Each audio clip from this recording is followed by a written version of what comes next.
Bismillahirrahmanirrahim. Assalamualaikum warahmatullahi wabarakatuh. Perkenalkan, nama saya Muhammad Irfan Apriansah dengan NPM 4252313031, jurusan Pendidikan Biologi semester 6. Nah, pada materi kali ini saya akan mempresentasikan yaitu tentang materi prinsip-prinsip penyusunan instrumen penilaian hasil belajar kognitif, disusun oleh saya sendiri. Nah, materi ini penting khususnya bagi calon pendidik, karena penilaian bukan hanya sekedar memberi nilai, tetapi merupakan bagian penting dalam mengetahui sejauh mana keberhasilan proses pembelajaran yang telah dilakukan. Next, di slide yang pertama saya akan menjelaskan tentang pengertian penilaian ranah kognitif. Apa sih pengertian daripada penilaian ranah kognitif ini? Ranah kognitif adalah penilaian terhadap kemampuan berpikir siswa, meliputi mengingat, memahami, menerapkan, menganalisis, mengevaluasi, dan mencipta. Yang kedua ada berdasarkan taksonomi Bloom. Ranah kognitif adalah salah satu aspek dalam penilaian hasil belajar yang berkaitan dengan kemampuan berpikir siswa. Ranah ini mencakup berbagai tingkat kemampuan, mulai dari yang paling dasar seperti mengingat informasi, hingga kemampuan tingkat tinggi seperti menciptakan atau menghasilkan sesuatu yang baru. Nah, ini penting bagi kita semua karena konsep ini merujuk pada taksonomi Bloom yang telah direvisi, di mana kemampuan kognitif dibagi menjadi 6 level. Tadi yaitu mengingat, memahami, menerapkan, menganalisis, mengevaluasi, dan mencipta. Dengan memahami ranah kognitif ini, guru dapat menyusun soal yang tidak hanya menguji hafalan, tetapi juga kemampuan berpikir kritis siswa. Seperti itu. Next, yang selanjutnya yaitu tujuan daripada penilaian kognitif ini.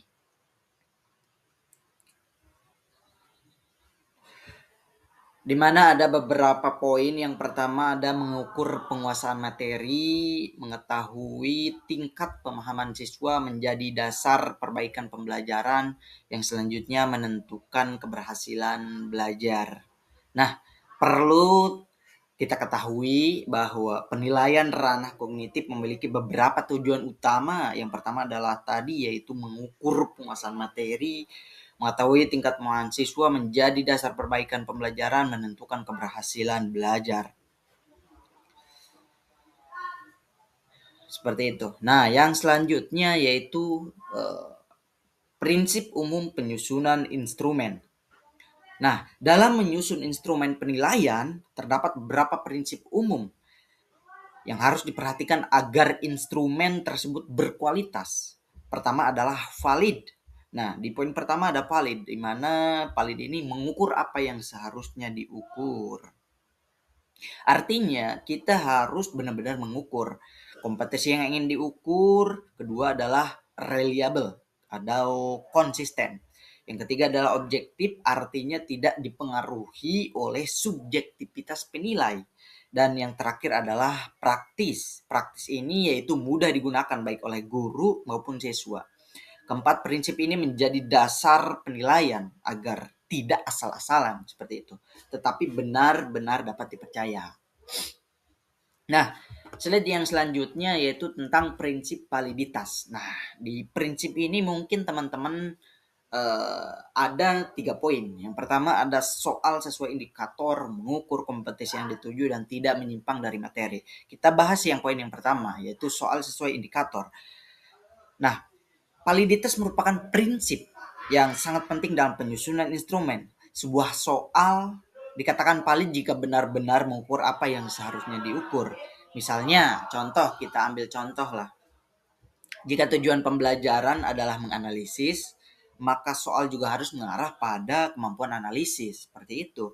Bukan hanya mengingat, selain itu soal juga harus sesuai dengan indikator pembelajaran, tidak keluar dari materi yang telah diajarkan. Itu bagian daripada soal sesuai indikator validitas ya.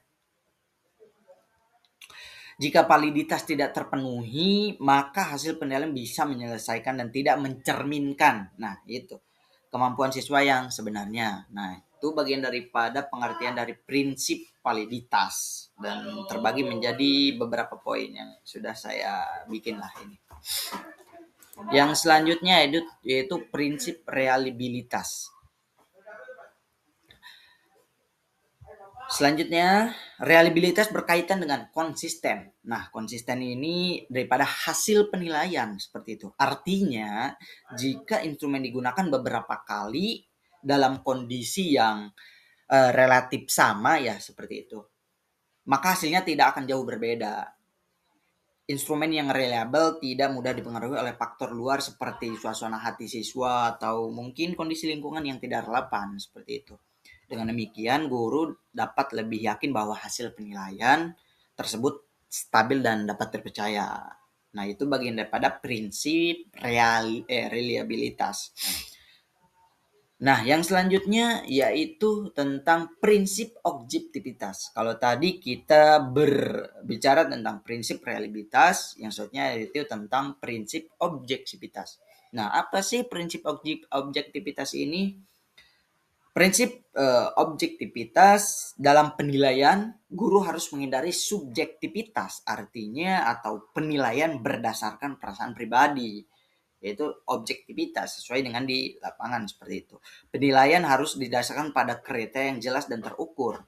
Oleh karena itu, penting untuk menggunakan pedoman penskoran atau rubrik ya, terutama pada soal uraian seperti itu. Dengan adanya objektivitas, semua siswa akan dinilai secara adil tanpa adanya bias. Yang selanjutnya yaitu prinsip praktis. Nah, prinsip praktis berarti instrumen penilaian harus mudah digunakan. Instrumen tidak boleh terlalu rumit, baik dalam penyusunan, pelaksanaannya maupun penilaiannya.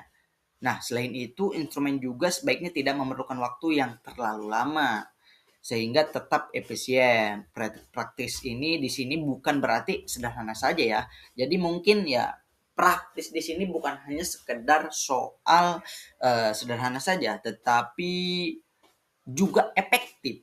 Efektif dalam arti dalam mencapai tujuan penilaian seperti itu. Itu bagian daripada pengertian daripada prinsip praktis. Nah, yang selanjutnya ada prinsip spesifik ranah kognitif. Nah, ini yaitu dalam ranah kognitif seperti yang teman-teman ketahui ada prinsip khusus yang perlu diperhatikan. Soal harus disesuaikan dengan tingkat kemampuan berpikir siswa. Contoh mulai dari C1 hingga C6. Selain itu, dalam penyusunan soal harus menggunakan kata kerja operasional yang jelas, seperti menjelaskan, menganalisis, atau mengevaluasi. Guru juga perlu membuat variasi bentuk soal, seperti pilihan ganda mungkin boleh, isian maupun uraian, agar penilaian lebih komprehensif dan tidak monoton, tidak jelek lah, seperti itu.